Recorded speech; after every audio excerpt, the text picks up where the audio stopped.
At my birthday banquet, my wife was carefully helping her assistant adjust his tie. "Honey, does Benja look presentable?"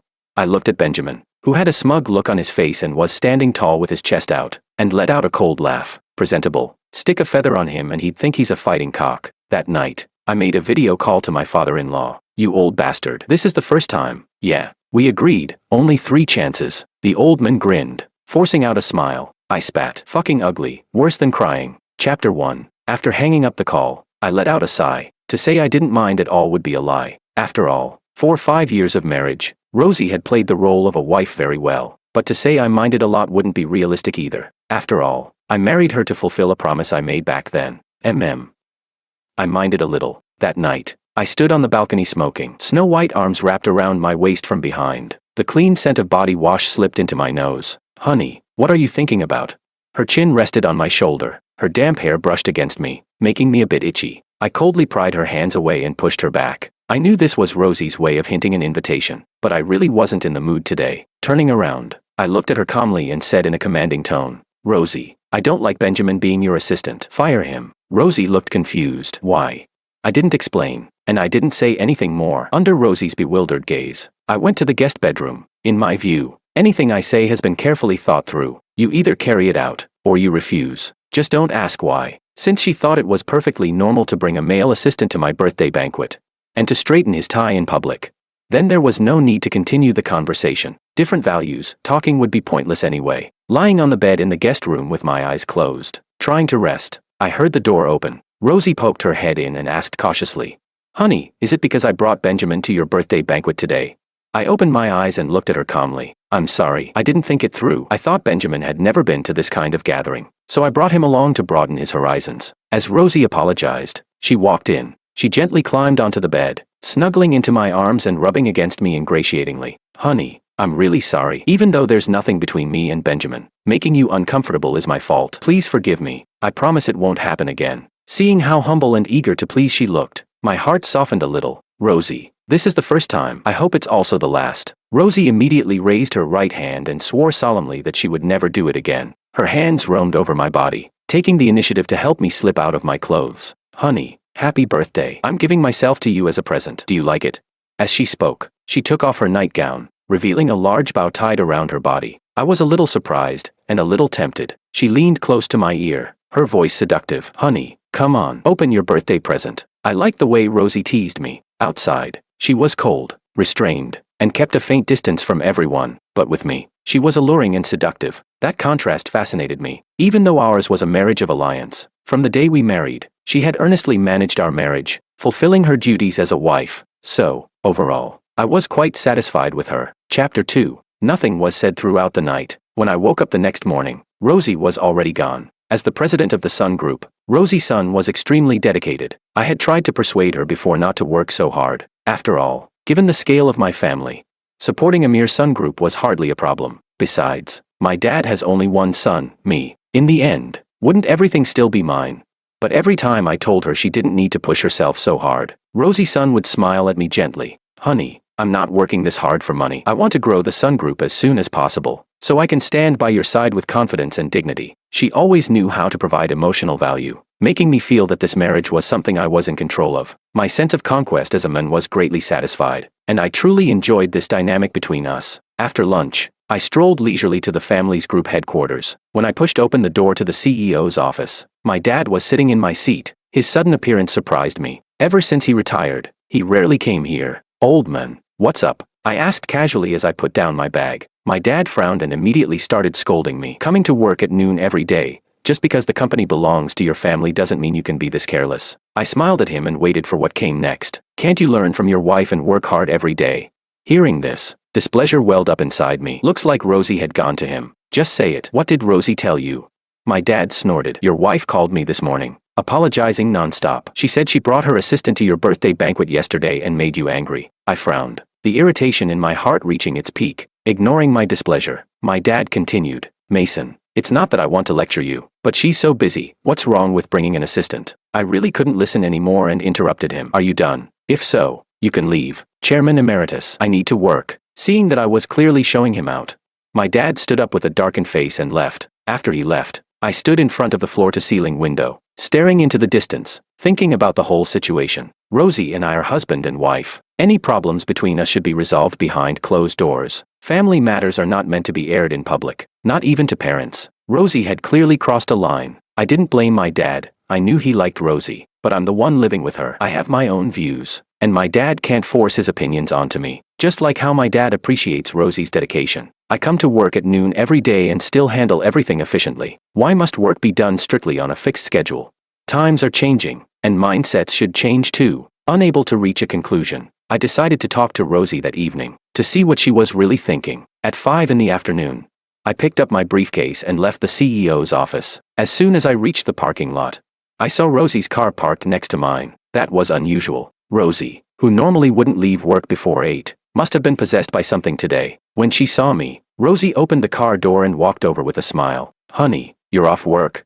I nodded. "Honey, Celestine organized a get-together today and invited both of us. I came to pick you up." Celestine was her close friend and also someone from our social circle. We attended gatherings like this every time, but we always went separately. "You could have just called. I'm not crippled. I don't need you to pick me up." Rosie smiled and linked her arm through mine, walking toward her car. "I got off work early today and just wanted to come get you." I nodded. When we reached her car, I reached out to open the passenger door. Rage surged instantly. Benjamin was leaning back in the passenger seat, shoes off, his feet propped up in front of him. Seeing me, Benjamin didn't move his feet at all. He just casually greeted me. I stared at him coldly, and he met my gaze without yielding an inch. It was fucking disgusting. Furious, I slammed the door shut and walked toward my own car. Rosie hurried after me. She explained anxiously, "Honey, Benjamin is my assistant. He needs to get to know my friends." I stared at Rosie without saying a word, until she guiltily looked away, not daring to meet my eyes. I shook off her hand and got into my own car. Chapter 3. It wasn't that I could endure it. I just hadn't sunk so low as to argue with her in public. Rosie got back into her car, started the engine, and led the way. I followed behind her, my mood refusing to settle. Rosie had been acting very strangely lately. She wasn't someone who failed to read the room. She definitely knew that doing this would make me angry. So what was her goal?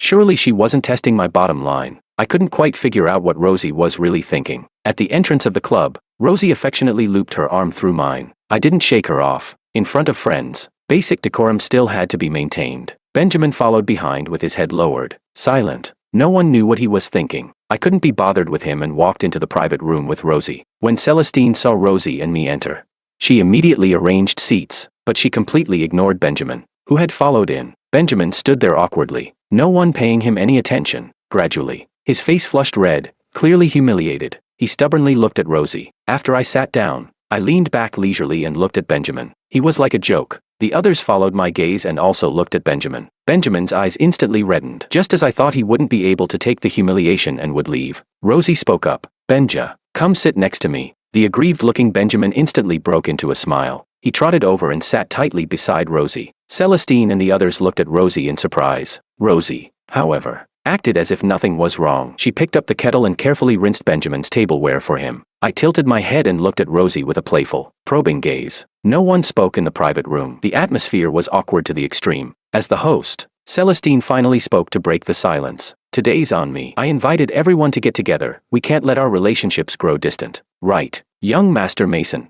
She took the initiative to talk to me because she was afraid I might suddenly explode. I smiled and nodded, not a trace of displeasure on my face. Seeing that I didn't blow up, everyone let out a quiet sigh of relief, and the atmosphere gradually warmed. Rosie kept quietly teaching Benjamin the tricks and etiquette of socializing on such occasions, completely ignoring everyone else. Celestine couldn't take it anymore and stood up with her glass. "Young Master Mason, I toast you and Rosie among all of us. You two have the best relationship. Wishing you both a long and lasting marriage." That remark was clearly meant for someone in particular. I had to admit, Celestine was smart. She was not only currying favor with me, but also reminding Rosie and warning Benjamin. I raised my glass and thanked her. Rosie was just about to lift her glass when Benjamin stopped her. "Rosie, I'll drink this one for you." As he spoke, he picked up Rosie's glass. Celestine's expression changed instantly as she stared at Benjamin without blinking. I smiled, watching Rosie with interest, curious to see how she would respond. Rosie froze for a moment, then smiled helplessly. "Benja, this drink can't be taken for someone else." Unexpectedly, Benjamin was stubborn. "Why not? You're my boss and also my respected senior. If they try to make you drink, I have to block it for you."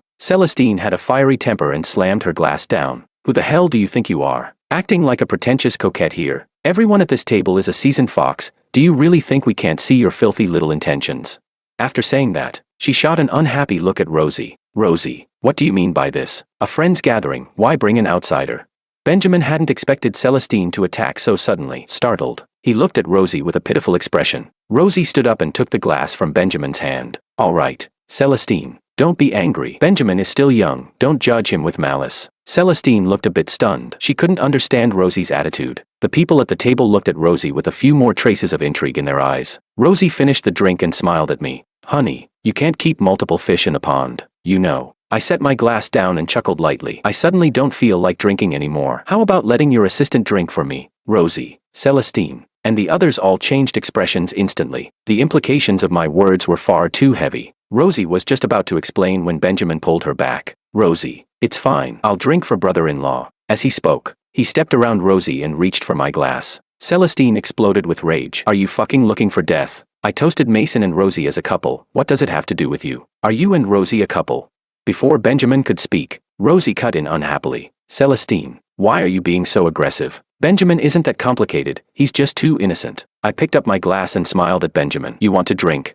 This idiot nodded without understanding a thing. I didn't indulge him. I directly smashed the glass into Benjamin's face, then wiped my hands. I'm not interested anymore. You all enjoy yourselves. With that, I stood up and walked out, passing by Rosie. Chapter 4. I had just reached the door of the private room when someone grabbed my hand. Honey, don't go. I shook Rosie off in disgust and left without looking back. Once outside, someone hugged me from behind. Honey, you misunderstood. Benjamin is still young. He doesn't even understand the meaning behind that drink. I turned around and looked at Rosie's anxious face, with Benjamin standing behind her, and smiled. You'd better go comfort your pure little assistant first. He's about to cry. Rosie turned back, displeased, and looked at Benjamin. Why did you follow us out? That did it. Benjamin really started crying. I'm sorry, Sister Rosie. I was worried about you. That, Sister Rosie, made my skin crawl. But worried about Rosie, what did that mean? Worried I'd hit her. Rosie looked at Benjamin and shook her head helplessly. Benja, it's fine, but thank you for your concern. Watching the two of them act so emotionally attached made me feel sick. You two take your time putting on this touching little show. I'm leaving. With that, I pried Rosie's hand off and walked away without hesitation. After driving home, I made a video call to my father-in-law. You old bastard. That idiot you raised just provoked me for the second time. There's only one chance left. The old man was shocked. That shouldn't be possible. Son-in-law. I already called and warned her after last time. My face turned cold. What? You think I'm lying to you? He waved his hands quickly. Of course not. You wouldn't bother lying over something like this. Don't worry this time. I'll definitely talk to her properly. I guarantee there won't be a next time. I sighed. Let's hope so. After hanging up, I looked at the wedding photo hanging by the bed and fell into a daze. On our wedding day, Rosie had clung tightly to my arm, as if she had obtained a priceless treasure. Back then, she loved me, and she genuinely wanted to marry me. But now, openly defending a poor college student she was sponsoring, what exactly did that mean? I couldn't figure it out, and I didn't feel like trying. By midnight, I had already slept once, but Rosie still hadn't come back. I called her, but no one answered. After calling several times, I lost all patience and went back to sleep. When daylight broke, I opened my eyes and saw the empty space beside me. Clearly, Rosie hadn't come home all night. Without the slightest hesitation, I picked up my phone and called again. The call was answered quickly. Young Master Mason, are you looking for President's son? Hearing Benjamin's voice, my anger shot straight to my head. Why are you answering her phone? Where's Rosie? Benjamin's smug, playful voice came through. Rosie, she was too tired last night, she's sleeping. I didn't believe a single word he said. Rosie was someone who knew her limits. She wouldn't do something this outrageous. Whose call is it? A drowsy female voice came through. My heart tightened instantly. No one important. Rosie, go back to sleep. Okay. I hung up the phone directly and stared out the window in silence. So it turns out the human heart is the hardest thing to read. Even people you think are proper can cheat. Even things you think could never happen still happen. I got up, got dressed, and made up my mind. A WeChat notification sounded. I opened it. It was a photo, taken by Benjamin. In the picture, Rosie was lying on the bed, sleeping soundly. Screenshot, saved, done in one smooth move. I drove to the company and instructed my lawyer to draft a divorce agreement. Near the end of the workday, Rosie sent me a message. Honey, Dad asked the two of us to come home for dinner today. I'll go back first to get things ready. You can come straight over after work. I looked at my phone and let out a cold laugh. Perfect. I'll settle everything at once. Chapter 5. When I arrived at Rosie's family villa, I saw Rosie's car parked at the entrance. Clearly, she was home. The moment I walked in, I saw Benjamin serving tea to the old man. The old man looked impatient. Benjamin, however, wasn't embarrassed at all, constantly flattering him. When he saw me come in, the old man hurriedly stood up. My son-in-law is here. I chuckled. So, have you figured out what's going on? The old man wiped the sweat off his forehead awkwardly. I have. I instantly snapped. You figured out jack shit. After shooting him a hard glare, I sat directly in the main seat. Benjamin came over and greeted me ingratiatingly. Young Master Mason, you're here. I looked at Benjamin without reacting. Now wasn't the time to deal with him yet. I needed to settle Rosie first. Assistant Benjamin, I said coolly. This is a family dinner, yet President's son brought you along. What exactly are you to her? Hearing the sarcasm in my tone, Benjamin immediately put on an obedient, well-behaved look. I sneered inwardly. Who was he fooling? Hadn't he used Rosie's phone to send me photos and provoke me just that morning? Rosie came out of the kitchen carrying dishes. When she heard what I said, she set the plate down heavily on the table. Honey, what nonsense are you talking about? I brought Benja here so he could meet Dad. For all these years, I've always treated Benja like a younger brother. Looking at Rosie's displeased face, I felt a sense of unfamiliarity. The person in front of me didn't seem like the wife I had married 3 years ago. Our days and nights together, the closeness we once shared, felt like something from a distant past. After everyone took their seats, the old man and I sat facing each other. Rosie sat beside me, with Benjamin pressed close to her other side. No one spoke. Everyone ate in silence, each harboring their own thoughts. Benjamin was the first to break the quiet at the table. Sister Rosie, I can't reach the shrimp. Can you help pick one for me? I want to try your cooking. Rosie immediately picked up a shrimp and thoughtfully placed it into his bowl. I set my chopsticks down and looked at the old man with a half smile. The old man also put down his chopsticks and looked at me helplessly. Benjamin didn't feel awkward at all. Instead, he complained to Rosie in an oily tone. Sister Rosie, I've never eaten this kind of shrimp before. I don't know how to peel it. Rosie looked at him indulgently, put down her chopsticks, and peeled the shrimp for him. I laughed and spread my hands at the old man. At that point, he had nothing left to say. After finishing peeling the shrimp, Rosie finally noticed something was off at the table. Why are you all staring at me? Eat. I wiped my hands. I won't eat anymore. I'm too disgusted to swallow. With that, I took the printed divorce agreement out of my briefcase and handed it to Rosie. Take a look. If there's no problem, sign it. Rosie took the agreement, completely confused. When she saw the words clearly, her expression changed instantly. Mason, what do you mean by this? Faced with her questioning, I didn't answer. Instead, I looked at the old man. He looked at me with difficulty. Son-in-law, how about you give Rosie one more? I cut him off immediately. Stop. Are you trying to disgust me to death? The old man shook his head helplessly. Rosie looked between me and her father, utterly confused. What kind of riddles are you two playing? Chapter 6. While no one was paying attention, Benjamin quietly took the divorce agreement from in front of Rosie. As he flipped through it, a look of delight flashed in his eyes. The old man looked at the daughter he had raised himself and let out a regretful sigh. Rosie, sign it. Rosie shot to her feet. Dad, have you lost your mind? Mason and I are doing just fine. Why would we get a divorce? Hearing her say we were doing just fine, I almost couldn't believe my ears. Rosie, who gave you the illusion that we're doing just fine? She stared at me in shock. Honey, what do you mean? Unhurried, I took out my phone and opened my chat with Rosie. Sure enough, the provocative photo Benjamin had sent that morning had been withdrawn. But I wasn't worried. I had taken a screenshot the moment I saw it. I pulled up the image and shoved my phone in front of Rosie. Look closely. Do you really think I'd want a woman who stays out all night and shares a room with another man? Rosie stared at the photo, as if recalling something. The next second, she turned and glared at Benjamin, who was holding the divorce agreement and smiling as he read it. Benjamin, what are you smiling about? Are you that happy about me getting divorced? Benjamin immediately wiped the smile off his face and looked at Rosie pitifully. Why did you send this photo to my husband? What were you trying to do? Benjamin panicked. Rosie, I didn't mean anything else. Mason asked where you were, so I sent him a photo. I was just worried he'd be concerned. After being yelled at, he looked even more aggrieved. Unfortunately for him, Rosie no longer showed him her usual indulgence. She pulled out her phone and started checking. She discovered that all my call records had been deleted, and there were withdrawal records in WeChat as well. Rosie's finger trembled as she pointed at Benjamin. Benjamin, are you looking to die? Who told you to touch my phone, and who told you to provoke my husband? I sat beside the old man, watching the two of them turn on each other with calm interest. In the end, Rosie couldn't hold back and slapped Benjamin hard across the face. Benjamin covered his cheek and looked at Rosie. Wronged. Rosie, don't you usually leave your phone with me? I've always been the one answering your calls. Rosie rushed up to him and started punching and kicking him. How dare you so discord? When did I ever leave my phone with you? Benjamin, what exactly are you trying to do? Benjamin didn't dare fight back, screaming and begging for mercy. You said it yourself. You said you like being with me. Only when you're with me do you feel like you're still alive. Shut up. Rosie went completely crazy, hitting harder and harder, all dignity gone. After a long while, Rosie finally grew tired. She turned to look at me, her eyes filled with despair. She no longer paid Benjamin any attention. Instead, she collapsed to her knees in front of me, clinging tightly to my legs. "Honey, believe me, I love you. I never once thought about cheating." I nodded. Now I finally understood why Rosie had been acting this way. It was nothing more than feeling too much pressure with me, too much humility, too little security. With Benjamin, she was the one in control, the one on top, the one who dominated everything. But what did that have to do with me? Chapter 7. Rosie, if you think I can tolerate you staying out all night and being with another man, then you're gravely mistaken. I'm not sick, and I'm definitely not a masochist. Rosie hurriedly swore. "Honey, I swear, I'm completely clean." I was helpless. She really didn't understand human language. "I don't care whether you're clean or not. To me, there's no difference. Do you understand?" At that moment, the old man walked over and helped Rosie up from the floor. "My daughter, sign it. Mason and I made an agreement long ago. He won't turn back." Rosie stopped crying and looked at the old man in confusion. "Dad, what agreement do you mean?"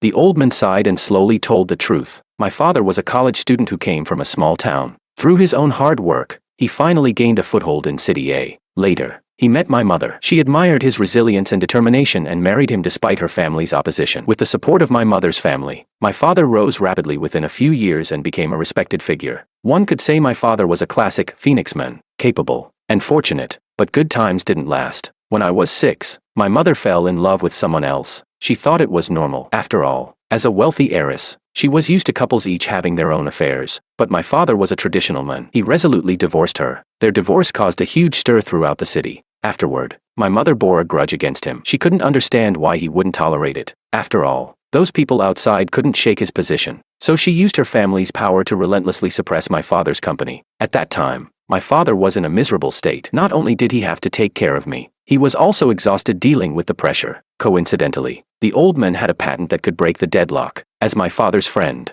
he was righteous enough to transfer the patent to him for free. That was how my father survived the siege, and even grew stronger afterward. Once, after the two of them drank too much, they set a childhood betrothal between Rosie and me at the dinner table. That was how Rosie and I ended up together. But before the wedding, I went to the old man and laid out my condition. If Rosie disappointed me 3 times, I could file for divorce, and he would not stop me. After hearing the old man's account, Rosie looked at me with disappointment. "Honey, do you truly love me? If you do, why would you propose such a condition?" I was completely speechless. What kind of twisted logic was this? She was disappointed now. "Rosie, can you stop making trouble for no reason? Be graceful. Let's separate peacefully after the divorce." But Rosie didn't wait for me to finish. She grabbed the car keys and rushed out. Benjamin followed closely behind her. I looked at the old man helplessly. He looked back at me just as helplessly. After leaving the Sun family home, I went straight back to the old residence. All these years, my father had lived alone. Aside from the butler and servants, he had no close companions. For my sake, he never remarried, playing both father and mother. I understood how hard that had been for him, so I still needed to tell him about the divorce. I greeted the butler upon entering and went into the living room. My father was drinking tea there. Seeing me come in alone, he frowned. "Why did you come back by yourself? Where's your daughter-in-law?" I sat down across from him and poured myself a cup of tea. "That's your former daughter-in-law. I'm preparing to divorce her." My father's face darkened. "Nonsense. Her grandfather is our family's benefactor. How could you bring up divorce with Rosie?" Thankfully, I'd always had a stable temper growing up, otherwise I would have gotten into a full-blown fight with him. If you want to repay a debt of gratitude, then do it yourself. Why drag me into it? Chapter 8. Suppressing my anger. I told my dad everything, from start to finish, about Rosie and the male college student she was sponsoring. My dad frowned the entire time. After I finished, I joked with him. "Don't you think Rosie is a bit like my mom?" My dad shot me an annoyed glance. "Rosie doesn't measure up to your mother." That was true. My maternal grandfather's family was still a top-tier family in City A. Rosie was far from that level. After thinking for a moment, my dad sighed. "What a pity. She was a good kid. How did she end up like this?" Sigh. "If you want a divorce, then go ahead." I knew it. Once my dad understood the truth, there was no way he'd stop me from divorcing her. Fortunately, Rosie and I didn't have children, and we had notarized our assets before marriage. But did he only think Rosie was a pity? Wasn't I a pity too? 5 years of marriage, weren't those 5 years of my youth as well? After saying goodbye to my dad, I drove home. As soon as I reached the entrance, I saw someone kneeling at the door. I honked twice, but the person didn't move at all, as if they hadn't heard me. Left with no choice, I got out of the car. Only then did I realize the person kneeling on the ground was Rosie. When she saw me, Rosie crawled toward me on her knees. Rosie, who was always impeccably put together, looked indescribable at that moment. Her face was pale, her hair disheveled, tears hanging at the corners of her eyes. In the middle of the night, it was honestly frightening. I stepped back and raised a hand to stop her from coming closer. "Why didn't you go inside? What are you doing kneeling here?" Rosie choked up. "Honey, I don't have the face to go in." I looked around but didn't see Benjamin, so I asked, "Where's your little assistant?" Rosie lowered her head and muttered, "I drove him away." I shook my head, half angry and half amused, completely unable to understand her logic. Didn't she like the feeling of controlling everything? Such a perfect backup, someone she could manipulate at will, and she just kicked him out like that. I brought Rosie back into the house. She eagerly poured tea and served me water. After she finished, she stood beside me with her head lowered, not saying a word. I told her to sit across from me and decided to wait until she calmed down before having an honest talk. This divorce was happening no matter what. There was no dragging it out. If it turned into a court battle, it wouldn't be good for either her company or mine. For all these years, Rosie and I had always presented ourselves as a loving couple. If the divorce became a public spectacle, both our companies would inevitably suffer losses. "Rosie, you can bring up any conditions you want," I said calmly. "Don't worry, if I can satisfy them, I will." I meant it. I had never thought about retaliating against Rosie, not because of our years as husband and wife, but out of respect for the old man. Without him, there wouldn't be what my family has today. That debt had to be remembered. When Rosie heard me bring up divorce, her eyes were full of pleading. "Honey, can we not divorce? I swear, there's really nothing between me and Benjamin." I was completely speechless. Hadn't I made myself clear enough? "Rosie, this divorce is non-negotiable. There's no room for compromise. Do you understand? Even if there's nothing between you and Benjamin, I still don't want you anymore." Rosie looked confused. "Honey, why?" I sighed. "Because you drifted. You didn't hold the bottom line of marriage, loyalty. Just because your body didn't cheat doesn't mean you didn't cheat. Cheating doesn't come in degrees. There's no light or heavy version." Rosie was unwilling to accept it, yet she couldn't refute it. Seeing that I wouldn't budge, she gave a bleak smile. "Honey, do you know this? Being with you is exhausting." I didn't speak. I listened quietly. "You stand too high, shine too brightly." I exhausted myself just to be able to stand beside you, so no one would say I was clinging to you. I was careful about everything, playing the role of the perfect wife, terrified of making even the smallest mistake, but even so, I still felt like I was so far away from you. I didn't want to drift, but when I was with Benjamin, I finally felt like a real, flesh and blood person. With him, I didn't have to care about anything. I could live however I wanted. I nodded. "That's why it's best for marriage to be between equals. Only then can two people be together without pressure." "But Rosie, this is not a reason for emotional cheating. You have to understand, what separates humans from animals is that humans have boundaries and morals. You can say that being drawn to novelty is an animal instinct, but if instincts aren't restrained, then what's the difference between humans and animals? Don't forget, choosing marriage also means choosing loyalty to each other." Chapter 9. Rosie ultimately agreed to the divorce, though she still couldn't wrap her head around it. As we walked out of the Civil Affairs Bureau, Rosie finally asked, "Mason, why did you make that agreement with my dad before we even got married, giving me 3 chances? Did you already foresee that I would drift in the marriage?" I looked at her helplessly. "I'm not a god. How could I possibly predict the future?" After a pause, I continued, "The truth is, I never believed in marriage growing up. From the time I could remember, my parents did nothing but argue or give each other the cold shoulder until they divorced. Back then, I made up my mind, either I wouldn't get married at all, or if I did, it would be to someone I truly loved, someone who shared my values, and someone who would never betray me." Rosie sighed softly. "Maybe our marriage was wrong from the very beginning. After all, it started from promises made by adults, didn't it?" I thought about it for a moment. "Not entirely. We were genuinely happy once. I even felt that if it were you for the rest of my life, that would have been fine." Rosie smiled and bowed to me. "Mason, thank you, and I hope you'll find someone who truly loves you, shares your values, and will never betray you." With that, she turned and left. I didn't see her tears, but 2 droplets drifted down with the wind, landing on my lips, salty. Maybe I will find that person, and if I don't, I won't marry just for the sake of marriage. After all, I've already seen what a loveless marriage full of resentment and trivial misery looks like. After the divorce, I cut off all cooperation with the Sun Group. I wouldn't retaliate against Rosie's son, but I wouldn't help her anymore either. From now on, we'd just be strangers. But Benjamin, I would absolutely not let him off. He ruined my marriage and disgusted me. If I let him go, I'd regret it for the rest of my life. After finding out how Benjamin was doing lately, I smiled. His life had been miserable. Rosie fired him and took back everything she had once given him. Still a senior in college, Benjamin had been cut off from sponsorship. After getting used to a pampered life, he couldn't endure the fall. He could no longer go back to the hard, grinding days of struggling his way out of a small rural town. Soon enough, his graduation thesis was rejected.